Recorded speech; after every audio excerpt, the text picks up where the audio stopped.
Ay, isang mapagpalang araw po sa ating lahat. Nako, ito breaking news po, no? Ito po, isang dating NPA di umano ay nagsiwalat at binuking po si Marcos, no? At si Tambaloslos. No, dito po ating pag-uusapan natin, bakit kaya takot-takot sila dito kay Chantal na malagi doon sa custody ng mga otoridad, no? Kasi ayon po sa mga kabataan at hindi ko sa mga nag-welga, no? Nagrarally sila, napakawalan daw kaagad itong si Chantal. Eh bakit kaya? Bakit? Sabi ng netizen, bakit? Takot na takot ba kayong kumanta? Ha? At sabi may nagrally pa kanina, hindi ko lang kanina, may nagrally. Ang sinasabi dito, pakawalan doon nyo kasi yung hinuli nyo ba yan, nakakasigurado daw ba na minaltrato nyo? Tignan natin kung minaltrato ng ng mga pulis, no? Ito talaga mga makakaliwa talaga to. Alam mo binabaliktad nila yung sitwasyon. Kitang-kita na kung ako makadebate nila, tatanungin ko sila ganito anong ginagawa sa bundok ni Chantal? Ha? Tapos nagagalit kayo, bakit kinuha yung ibalik daw sa dati? Sige nga, tingnan nyo, iniwan mo sa kalagayan niya, no? Ano, nagpapanggap lang ba to, mga kaibigan? Tingnan mo. Ang sinabi pa daw, yung una daw nakita nila ng pulis to, ay yung sundalo na to, pulis, nag-i-English pa daw yung kukuha sa kanya, ibig sabihin, scripted. Paano daw nalaman na ito ay PhilAm? Na bakit daw unang kita, nag-i-English na siya? Ibig sabihin, alam mo na nag-i-English siya. Siyempre, meron sa cellphone Alam mo, kapag ikaw may findings na tao, hinahanap mo yung tao, kung Amerikano man o Japanese, Taiwan, ha? Hindi ka, bago mo kunin yung tao, magdadala ka, alam mo, Chinese kukunin mo. Ikaw ba naman, kukuha ka ng Chinese wala kang hindi marunong mag-Chinese, siyempre kukuha ka ng translator. Yung English naman second language naman natin yan, di ba? Ibig sabihin, nakita niya to, si Chantal, kasi gusto nilang palitawin mga kasama, gusto nilang palitawin na scripted lahat daw ito. No? Dito mo alam mo itong mga to, ha? Kitang-kita na, ayan ang ebidensya, Sinagip pa nga ng mga otoridad Galit pa sila sa otoridad. Baka daw may kasawang, tingnan nyo kung may ginawang masama. Ayan ang ganda na ito. Ang ayos na. Nakakangiti na ito. Bumalik sa dati ito ba yung gusto nyo? Di ba mga kasama? Sino ba nagpupunto dito? Basahin natin konti ha. Ligtas si Chantal Aninoche. Aninoche ba yan? Niligtas ng kasundaluhan ng pinaghahanap na PhilAm na si Chantal. Matapos siya matagpo ang buhay sa loob ng isang butas malapit sa encounter site sa Abre de Ulog, Occidental Mindoro nitong Huwebes. Tapos ipakawalan daw si Chantal at ibabalik. Pakawalan nyo na kagad dyan. Nag-uwel kasi pakawalan yun, mga kabataan, kala mo na pagkagaling-galing Pakawalan daw kagad dyan, ibalik sa pamilya. Dito nakita Ibig sabihin dito pakawalan. Ibig mo pala sabihin, papayag ang otoridad natin na dito ulit idadalin. Dyan sa hukay na yan. Ha? Dyan ba gusto yung ibig sabihin? Dapat yan, pasalamat kayo na nakita yan ang pinakamalaki. Anong ginagawa niyan dyan? Di ba? Ito mga to kitang-kita na, no? Yung corruption sa Pilipinas, kitang-kita na. Ha? Ito kitang-kita, tinatanggi pa. No? Hindi daw ganyan. Ano daw yan? Wala. Namamasyal sa bundok? Ha? Sige nga. Ba naman niya? Ayon sa Philippine Army, natagpuan si Aninoche ng mga tauhan ng 76 Infantry Battalion sa Sitio Mamamara, Barangay Kabakaw. Matapos marinig ang kanyang panghingi ng saklolo habang isasagawa ang follow-up operation. Batay sa mga ulat, kabilang umano siya sa mga iniwang individual ng mga teroristang MPA na sangkot sa tatlong magkakasunod na enkwentro noong Enero 1. Ibig nyo palang sabihin hindi totoo lahat to. Eto, AI lang ba tong picture na to? Ibig sabihin, guni-guni lang ng otoridad to? Yan ang mahirap, mga kasama. Alam nyo na kung sino nagpapagulo sa Pilipinas. Kayo sumagot. Bago tayo dumako sa ating tatalakayan, eto sabi ng iba, takot na takot daw sila kasi kaya ayaw nilang to. Basahin natin konting comment. Natatakot sila, hindi ko alam kung yun ang katwiran nila. Natatakot daw kasi sila di umano kasi baka daw, ayan niligtas ba o nahuli? Hindi naman ata kinidnap yan para iligtas Niligtas ba o nahuli? Ano parehas lang yun? Di ba? Depende sa sitwasyon. Nailigtas siya at nahuli na rin. Di ba? Nasaan yung tunay na kaibigan kasama? Bakit iniwan siya iniwan siya, nahuli siya, tapos babay sa pamilya? Tama naman yan. Ito, nagsisigaw-sigaw to. Isa ito mo, Attorney Sol Tao. Panoorin ang pahayag ni Attorney Deputy General lang ang karapatan. Kahapon, kaugnay sa, sinasabi, ano to? Kustodiya. Brigades of isang kabataan PhilAm huwag natin basahin to. Bago tayo dumako sa ating talakayan, isang subscribe muna dyan. At naniniwala ba kayo na itong PhilAm na to, scripted na ba ito ng polis? Naniniwala ba kayo hindi MPA ito? Kayo sumagot po, ayoko manggaling sa akin. Naniniwala ba kayo itong babae ito ay hindi nila kasamahan? At pabiktima pa, at may kasalanan pa, yung mga kasundalohan natin. No? Yung pa lumalabas, baka daw, ginawa dito, sinaktan daw to. Hindi po ganun kalupit ang sundalo. Diba? Pinibintahan pa. Diba? Baka kasi, kaya nyo gusto isoli agad. Sorry ako baka kasi gusto nyo isoli agad, baka kumanta. Yeah, tama yan. Baka kumanta siya. Di ba? Ano pa masabi nito? O, pustahan tayo. Pag kumanta to, malasaldi ko. Tatakwil nyo to. O, sasabihin nyo, tas DDS na. O, pustahan tayo. Si Saldi ko, ganun nakaraan. Hindi, wala, ayaw hulihin si Saldi ko. Di ba? Nung kumanta, ayun na. O, eto, pustahan tayo. Takot kayo pag kumanta tong babae ito, si Chantal. Tatakwil nyo to. O, hindi na magiging kabataan to. Magiging katandaan na yan. Di ba? Okay, dumako tayo dito po sa talakay natin. Dito po sa kung saan isiniwalat po ni Eric Celis. Ito po talaga mamang ito, napakagaling nito, napakarami. Ito hindi ko alam sabi lang nila, story lang to, ilagay niyo sa baba ko totoo to sasabihin ko. Ito daw mamang ito dating ex-NPA. Ito daw ay loyal sa NPA itong Celis na to. Ibig sabihin, pag MPA ka, matagal ka, hindi ka basta-basta 3 years lang o talaga, loyal siya talaga sa MPA niya. Dati, sabi, hindi ko alam kung totoo yung chismis na to kayo sumagot kung dati ba si Eric Celis sa MPA. Kaya, kung dati tong MPA, malamang sa malamang alam niya lahat ng kilusan at alam niya kung sino nagpopondo at alam niya kung bakit nagre-recruit at alam niya kung saan nanggagaling yung mga pondo at mga korupsyon. Alam niya. Pero pakinggan muna natin si Eric Celis, no? Sa kanyang pahayag. Ng bahagi ng ating bibigyan ng pansin sa balita na pilit ibinabaon itong mga komunistang terorista at ng kanilang mga propagandista sa urban areas, no, kagaya nito nila Cristina Conte, nila Sara Ilago, itong mga nagkukunwaring pa-cute effect na mga alipores ni Martin Romualdez at ni Marcos sa Kongreso na mga party list na hindi naman daw NPA yung mga namatay na kabataan at estudyante sa Mindoro. Pabiktim pa para lumalabas. Hindi naman scholar daw yun, etc. Hindi daw NPA yun. At ang sinisisi pa yung mga sundalo. Diba? Hindi ganun kaing-ing yung mga yok. Hindi yung titira na hindi nila alam. Tandaan mo, hindi yung nagsundalo, Ikaw ba naman, doktor ka, hindi ka mag-opera kung wala kang kaalam-alam. Bihira sa doktor ang may magkamali na operasyon. Maliban nila kung oras na talaga ng pasyente. Ganito rin mga kapulisan. Sensitive to. Nakasorbe yan, alam nila lahat yan. Kung bago sila humuli. Di ba? Hindi pwede sila magkamali sa kanilang di ba? Pinalalabas sila, hindi daw to MPA. Wala ako sasabing MPA to, si Carcelis to, hindi daw, parang pinatutulog dito sa hindi daw MPA yung mga nahuli. So lumalabas kasalanan ng mga sundalo na pumatay sila ng ganito, ng babae, ng ganyan. At ngayon, kinumpirma na mismo ng otoridad ng gobyerno, lalo na ang National Task Force to End Local Communist Armed Conflict at ng Armed Forces of the Philippines na full-time NPA po. Itong si Jerilyn Rose Doydura, isa sa mga namatay doon sa enkwentro sa Mindoro, Ma'am Lorraine. At ito ay naging estudyante na na-recruit ng mga teroristang grupo sa pamantasan ng lungsod ng Maynila. Nakakalungkot po ito, Ma'am Lorraine, at nakakabahala sapagkat nakikita na naman nating muli ang sungay ng mga demonyong recruiters na ito at ngayon ang tagapagtanggol nila ay todo pagtatanggi, Ma'am Lorraine. Todo kampi na nga sila, di ba? Kampi na yung mga dalawang grupo, di ba? Hindi na malaman itong mga to, natataranta na sila sa 2028. Todo, ang gagawin nila, todo na sila, hindi na alam kung ang gagawin nila kasi sa Sara pag nanalo, wash out Eric, ilan taon ito si Jerilyn? Ang nakita ko kanina, Ma'am, 23 years old. Grabe, no? Talagang trahedya. So, umuulit kasi nakikita ko pa, no, na binibigyan ng airtime ng mainstream media ang kasinungalingan ng CPP, NPA, NDF operatives katulad ni Franz Castro na ini-interview pa, no, katulad ng bilyonaryo. Nakita ko yung interview niya So, tataka ako, it's okay, so let them... Galit na galit sila kay Pangulong Duterte. Mga EJK. Tama mga papaimbabaw tong mga to, no? Alam mo ibig sabihin ng mga papaimbabaw? Yung ginagawa mo yung bagay na ayaw mo. Halimbawa, ayaw mo magtapon ng basura, no? Pero ikaw tapo ka ng tapo ng basura sa kanya. Pero pag siya nagtapon sa'yo, galit na galit ka. Hindi ba? Papaimbabaw. Interview her, pero they should... Galit na galit sila kay Pangulong Duterte. EJK ko, no? Igigit. Pero itong mga kabataan to, dahan-dahan sa bak. Gumagawa. Ika niyan, hindi ako kasali dyan. Di ka gumagawa ng aksyon. Sabi niya ang isang kasalanan o isang kasamaan na may ikaw ay otoridad o may kapasidad kang sawayin sila. Okay, presidente ka o leader ka ng bansa na may kapasidad kang sawayin sila. Pag disiplinahin sila at hindi mo nagawa yun, kaisa ka na rin sa gumagawa nun. Parang gano'n ang kasabihan Interview somebody from... kasi ikaw may katungkulan Diba? Halimbawa, may pulis, may baril. Nakita mo yung nag-hold-upan, tinitigan lang ng pulis. Sa tingin mo, sino sisisihin doon? Yung pulis! Na nakatitig lang! Na ano ginagawa mo? Patitigan mo lang yan. Paano pag naging pulis ka? Parang ganun Sa sitwasyon na to Ganyan ba mga namumuno sa atin? Tanong ko lang.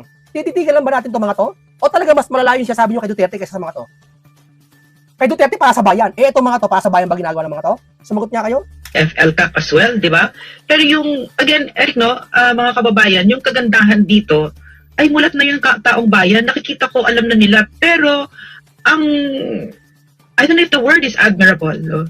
But that, ang CPP, NPA, NDF, tinan niyo yung pagmumukha ni Franz Castro, nahatulan na, ni-reject na nga nung Court of Appeals, pero yung kasinungalingan niya, yung mukha niya, tuloy-tuloy pa din. Nakikita nyo kung gaano kasira ulo itong mga operatibang ito. Tuloy-tuloy ang pagsisinungaling. Therefore, itong kaaway natin, kilalanin natin. Kilalanin natin kung ano yung CPP, NPA, NDF. Kahit na mismo doon sa mga pages ng Kabataan Party List at saka yung mga CPP Party List, ganyan yung party line nila. Ano lang daw, no, aktivista lang, na si Jerlyn, etc. Pero hindi siya NPA, etc. Di ba? Pero tuloy-tuloy yung pagsisinungaling nila kahit na alam na ng taong bayan. Bakit? Kasi may mga taong katulad ni Jerlyn na talagang hindi naman tayo na yung kanilang target. Ang target nila yung mga anak natin na nandiyan mismo sa PLM, na ang mga administrasyon katulad ni Noel Leico ay CPP, di ba? Either and what else? So nandiyan sila mga teachers, mga administrators, dinadala yung mga anak natin sa BJMP mismo, na ang kanilang mga what do you call that, Eric, yung mga nagre-recruit sa kanila ay mga yung ginagawa nilang immersion, immersion. Kaya masasagot tagapag-brief sa kanila, tagapag-deceive tuloy natin. sa kanila, tagapag-seduce sa kanila na sumali ng CPP ay the top terrorists of our countries. Bakit? Correct. Kasi itong warden sa Biniano na ito, pinapayagan niya na pumasok ang mga anak natin tuwing Sabado at Linggo dyan sa BJMP, at ang kausap nila ay sina Vic Ladlad, Wigberto Villarico, yan si Adalberto Silva. Ibig sabihin, mga kriminal ang kausap? Hindi ba sinasaway ito ng ng presidente natin o ng mataas sa pulipo natin? Anong ginagawa natin dito sa mga to? Yeah? Ewan ko ba? Yung mali pikatakpan, yung mali pinasisinungalingan, harap-harapan na. Ano itong nahulin to? Ba't nasa bundok? Guni-guni lang to? Kasambre lahat yan, ano? So, while the government, katulad yung gobyerno ni Marcos, ay kumakampi sa kanila at nagwe-waiver. At the only time lang naman natin nakita na desidido ang gobyerno was with GMA, I think, no, and also with PRRD. Yeah, But with PRRD was record-breaking talaga. Pero nung dumating si Marcos, kinaibigan pa niya at kakuntsaba niya ang CPP, NPA, NDF. Oh, yan hindi ako may sabi niyan sila. Pinaibigan pa daw. Pero, so in other words, ang nakikita natin, ang gobyerno gumaganong-ganon. Pero ang CPP, dire-diretso. Recruit sa mga anak natin at nire-recruit niya kahit... Marami, alam to si Celis eh. Sagutin nyo nga, sabi ng iba matunog lang chismis, hindi ko alam Ito ba dating NPA daw to? Totoo ba? Si Celis? At kung dating NPA, ito marami talaga alam to. Mga medical students, lahat yan nire-recruit. So, itong nakita natin ngayon, na meron na namang namamatay mga anak natin. Ito yung mga dinadala sa BJMP, yung mga pumapayag, yung mga school administrators. So, Eric, may tatanong ako kasi sa'yo. Yes, ma'am. Ano yung pwede mo explain sa amin, no? Pwede mo explain sa amin bakit tuloy-tuloy yung recruitment? Ang dami na naman nilang pera nakukuha kay Marcos at saka kay Martin Romualdez at Elisa Marcos, ang CPP. Ako, mali-mali ang pera ba yan? Yeah, mali-mali ang pera. Pala, gusto ito, para unawa ko correct nyo ako Ibig sabihin pala, nakukuha pala sa administrasyon, pera-pera, napupunta sa MPA. Ano yung mali-mali binibigay sa MPA? Hindi ko alam siya sabi nila Parang gano'n Parang, tuloy natin. Diba? Para maging attack dogs against the CP, against the Dutertes, di ba? Para ma-overthrow, para matanggal na si Sara at maging president, etc. Para tumagal sa poder. Pero bakit focus pa rin sila sa recruitment? Kaya nangyayari pa rin ito? Sapagkat ang strategic goal nila, Ma'am Lorraine, ay ang kapangyarihan at ang pagpabagsak sa gobyerno. Hindi nila tinitingnan na si Marcos at si Romualdez ay permanenteng kaibigan. Ito ay ginagamit lamang nila. Dahil mahina at oportunista itong administrasyon, nagagamit nila at nasasakyan ang kanilang kahinaan na ito ni Marcos at Romualdez, sapagkat ang isang mahina na gobyerno, bulok, kurakot at oportunista, ay madaling manipulahin at gamitin sa politika upang mapagtakpan ang objective ng CPP, NPA, NDF sa pag-infiltrate sa schools, sa government agencies at sa iba't ibang sektor ng lipunan, lalo na sa panahon na kailangan nilang mag-recover. So si Marcos at si Romualdez, Ma'am Lorraine, ay hindi kaibigan ng CPP, NPA, NDF. Ginagamit nila. They're exploiting yung pagiging oportunista at pagiging tarantado ng gobyerno dahil sila ay binibigyan ng akses sa pundo access sa proteksyon sa batas at access sa mga areas na dati ay iniipit sila ng gobyerno o ng pamahalaan, lalo na sa previous government sa ilalim ni Pangulong Duterte. Oo, Pangulong Duterte, hindi sila makaporma. Ngayon, parang malayo-malayo naman kita nyo. O sige, ikumpara nyo sa panahon ng Duterte. May mga ganito ba? Ngayon, mahayagan na eh. Ngayon, parang dumadami na naman eh. Pati mga durugisa dumadami na, mga kriminal dumadami na, pati mga impiyata dumadami na. Kayo nga sumagot? Pamukha natin sa kanila? Ngayon, ang tanong ni Ma'am Lorraine, bakit nagpapatuloy ang recruitment nila at para bagang hindi matatapos-tapos itong cycle or the vicious cycle, walang tigil na patuloy na panloloko at pagwasak sa mga kabataan natin. Sapagkat, Ma'am Lorraine, mga kababayan, hindi po mabubuhay ang CPP, NPA, NDF kung hindi po ito magre-recruit at magbubuo ng mga organisasyon sa hanay ng kabataan. Ang kabataan po ang pinakamayaman at pinakamalaki na pinagkukuhanan ng mga kadre. Yung kadre, yung tinatawag na kadre. Ang alam ko sa kadre po, hindi ko alam kung totoo to si Celis daw dating kadre. Hindi ko alam, totoo to. Pero ang kadre po, ibig sabihin, para kang loyal na loyal. Ang kadre, hindi ka pwedeng yung sumisimpatya ka lang, MPA ka lang ngayon dahil may kailangan. Hindi, matagal ka na talaga, na loyal ka talaga, andun ka na talaga. Andun ang puso mo. Yun ang kadre. Hindi ko alam kung ano ginagamit nila kaparaan para mauto lahat ng kabataan. Pero may alam akong isa. Batay sa Biblia, may alam ako para mauto ang tao. Gumagamit ng hilig ng kagustuhan, pera, laman, mga kapangyarihan, kasikatan, walang problema, lahat na ibibigay. Parang little heaven kung tawagin. Yan, nasa Biblia. Yan ang pinanukso. Yan ang pinanukso ni Satanas kay Panginoong Hesukristo. Ibibigay ko anya sa'yo lahat ng yan. Ano yung pinakita sa kanya? Kung tutusin, sabi ng mga scholar, ang pinakita sa Panginoong Hesukristo, hindi lang mga kayamanan, kundi yung kaharian. Ando doon lahat ng kaharian, doon lahat ng babae, ando lahat ng kailangan mo, pagkain, ginto, wala ka na makita. Kaya yun ang ipinakita kay Kristo. Ibibigay ko anya sa iyan, sambahin mo ako, sabi ni Satanas. Pero hindi nagpatalo si Kristo. Yun ang isa sa sample ng Biblia na pang-akit hanggang ngayon sa mga tao. Hindi ko alam kung yun ang pang-akit nito mga to. Ba't sila nakakapag-recruit ng kabataan? Ulit. Ito dito sa programang to, sa akin nyo na marinig yan. Kung lahat, ayoko lang eh. Kasi kung ibibiblical natin lahat, sabihin nyo naman masyado akong religyoso. Hindi. Pero kung lahat ibibiblical natin, talaga mapipigaan nyo, masustansya kayo makukuha lahat. Ako lang ganito, vlogger eh. Yung iba, dada. Hindi makapagbigay ng opinion sa nangyayari. Ipi-play lang to. Magkaano, hindi. Ako hindi. Ipapaliwanag ko kung ano yung nangyari na yan. Bibigyan ko kayo ng isang masustansya, isang magandang pangungusap. Tuloy natin. Kaso, dahil, tama ka dyan, Ma'am Lorraine. Dahil ang kabataan po, ang pinagmumulan nang madali silang i-brainwash.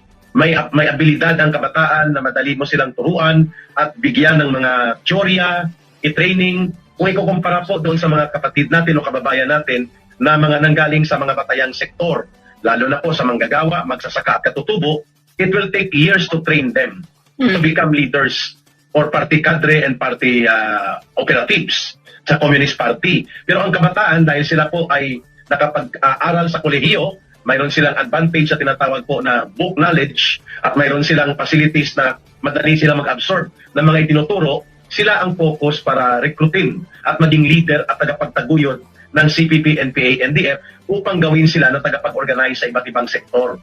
Kaya kung wala ang mga kabataan, Ma'am Lorraine, kulang at mabagal po ang paglaki at pagsulong ng organisasyon ng CPP, NPA, NDF. Kaya hindi nakakapagtaka yung punto mo kanina kung bakit dinadala sila sa mga immersion at mga teach-in o mga discussion groups sa loob ng BGMP na nandyan ang top terrorist leaders ng komunistang grupong CPP, NPA, NDF na sila Vic Ladlad, Adelberto Silva, si Villarico, Asambre at iba pa, sapagkat yun ang purpose. Pabilisin ang recruitment, paramihin mula sa hanay ng kabataan at estudyante at upang mapabilis din ang pag-recover ng CPP, NPA, NDF sa kanilang armado at iba pang komponent ng organisasyon. Grabe, no? No? Si Celis yan. Mabigat na tao to si Celis. Hindi ordinaryo to. Hindi to boka ng boka vlogger lang. Tandaan nyo, nasa SMA na ito. Mabigat to, mataong ito. Hindi yan magsasalita ng kung ano-ano lang dyan para kumita ng pera. Hindi yun. Mararamdaman mo sa isang tao kung may malasakit eh. Yan pong rason, Ma'am Lorraine, mga kababayan, kung bakit may namamatay pa rin na kabataan sa mga labanan, bagamat hindi na ganoon kadami, pero ang nakakabahala, tuloy-tuloy, consistent na nire-recruit at ginagawa pa rin sila na pangbanda o pangsalang sa mga digmaan at labanan na ito na ikinamamatay at ikinawawasak ng kanilang buhay at karaat ng kanilang kinabukasan, Ma'am Lorraine. Eric, so ang aim pa rin nila, itong mga siraulong ito, ganun ba kasira yung ulo ng mga yan? Natingin pa nila, mananalo pa sila. But okay, my question, how can they still win or recover? Alam na ng Pilipino kung sino sila. Buko na. So, paano? Hindi, that's a serious question. I mean, you can take their side, Eric. I just want a real answer. Yeah. Ano yung hope nila na mananalo pa rin sila? Kasi ang goal nila is to take over, di ba? Yeah. Pagkasakit ng gobyerno, etc. At sila naman ang gobyerno ng Pilipinas, di ba? Yan yung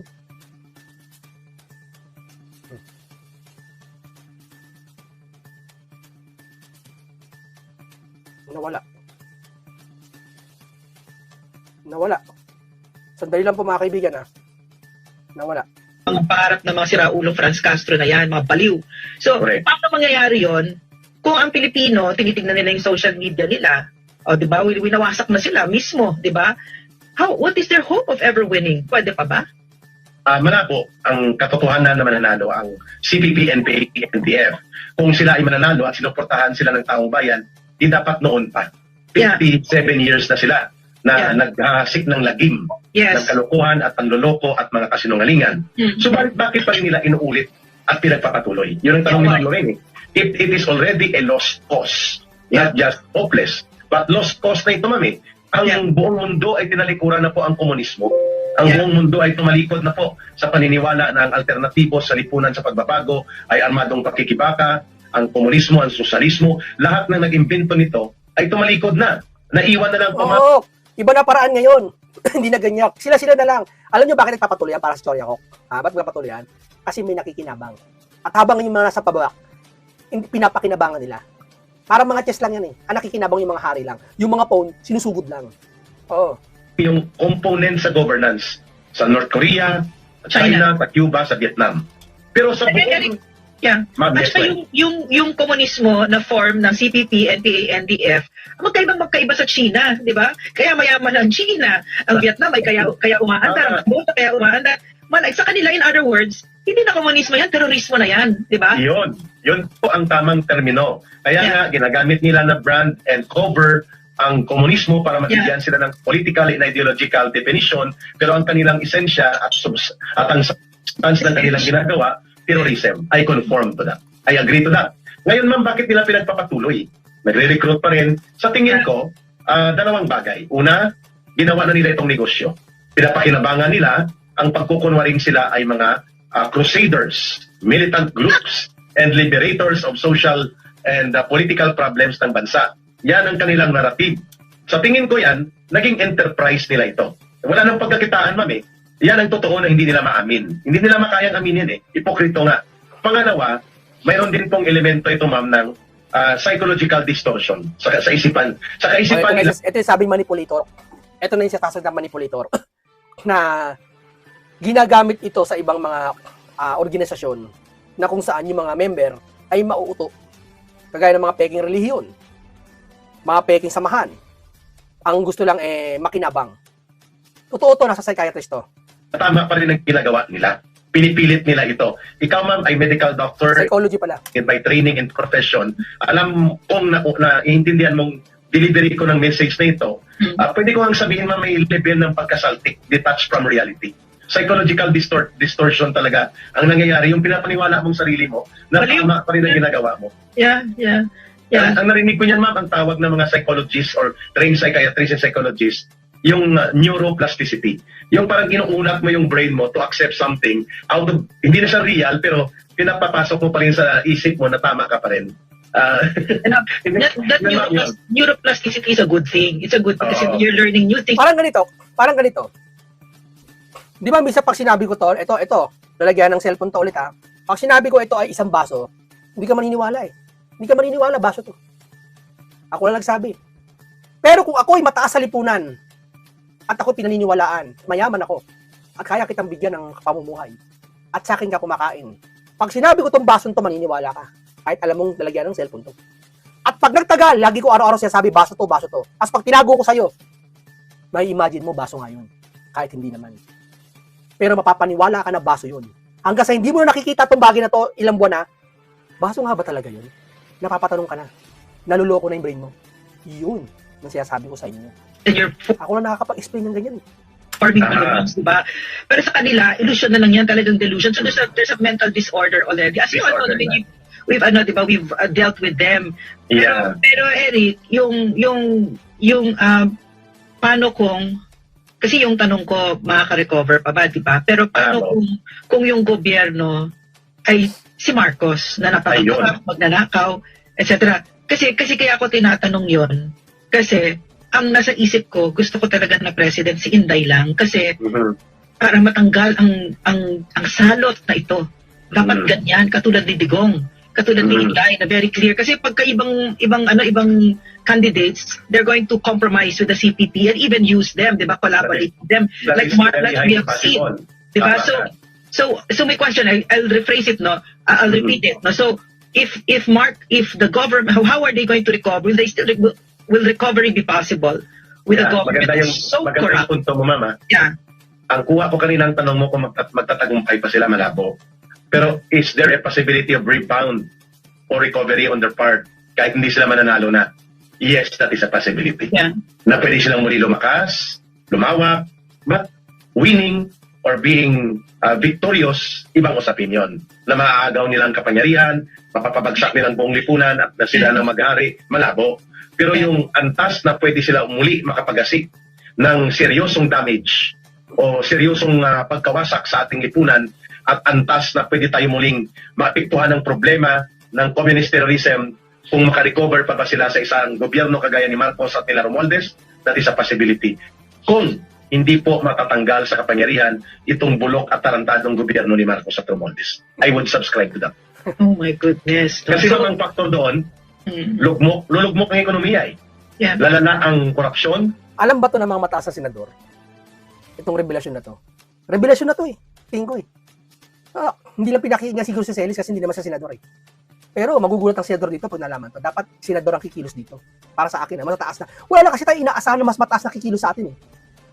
May inaasahan ba tayo sa school bukol? Wala nga, Cabral Pes yan. Hindi nila, ayaw nila imbestigahan yung nangyari dito sa anomalyang flood control eh. Ang inaasahan nila yung minority. Sila Cayetano, sila sa Marcoleta, Aimee. Yan ang mga inaasahan eh. Yung mga yun, wala inaasahan yung mga yun. Yung mga piglawan. Sabi niya, nagmamasid lang sila eh. Biruin mo, sa kalagitnaan, yung tao na uha sa kasagutan, nagmamasid ka lang. Nagmamasid lang kayo. Aba, hindi kayo binoto dyan para magmasid. Binoto kayo ng taong bayan dyan para gumawa ng paraan. Diba? Hindi nagmamasid kayo. Dadami ang mawawala ng trabaho, dadami ang maapektuhan ng kagutuman, kahirapan, at ang narrative ng CPP, NPA, NDF, kami ang inyong tagapagsalba. Okay. Yeah. So, sa ganyang kalagayan na inutil at bulok ang gobyerno at hindi niya ina-address ang totoong problemang panglipunan at ito'y nabubuhay sa pagiging sakim kaaman at detach sa realidad ng pagbibigay ng tamang gobyerno sa taong bayan, yan ang formula na pwedeng magtulak ng recovery sa CPP, NPA, NDF. At saka, Eric, na-experience na natin yung malaking galit sa isang gobyernong magnanakaw katulad ng kay Marcos, di ba? Pero, paano kapag ka, di ba, yung corruption nandyan, sobra, di ba? Yung corruption na yun. So, hindi ko maisip, paano kasi kahit ako, naiintindihan ko in so many ways kung bakit napakadali para sa mga anak natin ngayon na ma-recruit ng CPP kasi all they need to do is tell the truth, di ba? Yes. Pero the CPP, NPA, NDF party lists are some of the most corrupt. Napaka-corrupt nila. So, tingin ko, yun yung dapat sabihin ng mga magulang natin sa mga anak natin. Talaga, nire-recruit ka ng anak bayan at saka ng LFS. Di ba kabataan party list yan? Tumatanggap yan ng bribe kay Martin Romualdez. Yan sila Franz Marc, yan sila Franz Castro, yan kina Marcos, mga tao ni Marcos yan. Tumanggap yan ng 150 million. Grabe, 150 million. Ang laki nun. Para Kaninong pera yan? Pera ba ng bulsa ng nagbigay yan? kapalit ng kanilang pirma. Kahit yung Papa Percy Sardanya, nakapalit. Para lang pabagsakin si Sarah. Lang niya yan. Yung parang walang pinagkaiba sa dati mong kaaway. Dati mong kaaway, mortal mong kaaway, sumira dun sa sa pamilya mo. Kinasabwat mo para lang para kakampiyan mo, para yung kaaway mo, yung bago mong kaaway, awayin din niya. Parang gano'n eh. Yung sumira ng tao, sumira ng bayan, kinampihan mo para lang wasakin si Sara. Parang gano'n yung dating eh. Collaborate sila ngayon, di ba? Correct, So, correct. they're the most corrupt. Yun ang sabihin ninyo mga kababayan, butasin ninyo yung pagkahipokrito ng makabayan list na yan, na sila pa nangunguna na kunyari galit sa corruption kasi nire-recruit yung mga anak natin. Mga Eric, I'm thinking kasi of our children, di ba? Of our children, where are they getting recruited? Eh, napakadali. Ang dali-dali. Tingnan mo si Marcos, yan ang ginawa. Di ba? Yung sa DPWH, ang lulunod yung mga anak natin. Nakakagalit, di ba? So, pero, pagka pa pumunta kayo sa anak bayan at Elitos, lalong sasama ang buhay ninyo. Katulad nung nangyari kay Jerlyn. Di ba? Nagustuhan ko, ma'am, yung lohika ng iyong punto na dapat dito mag-focus. May natitira pa naman component sa gobyerno ni Marcos na pwedeng gawin ito eh. Yeah. Yung sinasuggest ni Ma'am Lorraine.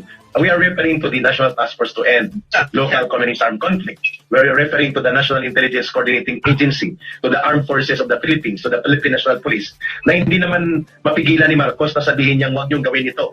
Yung suggestion na ito na i-vulgar, ang pagka-ipokrito, ang pagkakurakot ng mga party list na ito, ng mga front organizations na ito. Kaso lang, ma'am, ang pamunuan ng organisasyon na binabanggit natin, naiipit din kasi binabalikan sila ng kaso, hindi sila sinusuportahan ng gobyerno ni Marcos kapag pinasuhan sila. So yung ibang career officers nito, ng AFP, ng PNP, ng NICA, nag-aatras yung NTF-ELCAC, nag-aalangan yung ibang officers dyan, sapagkat, kagaya nating dalawa, ma'am, halos tayo lang naman ang sumalo talaga ng mga ganting atake, counter-attack ng CPP, NPA, NDF.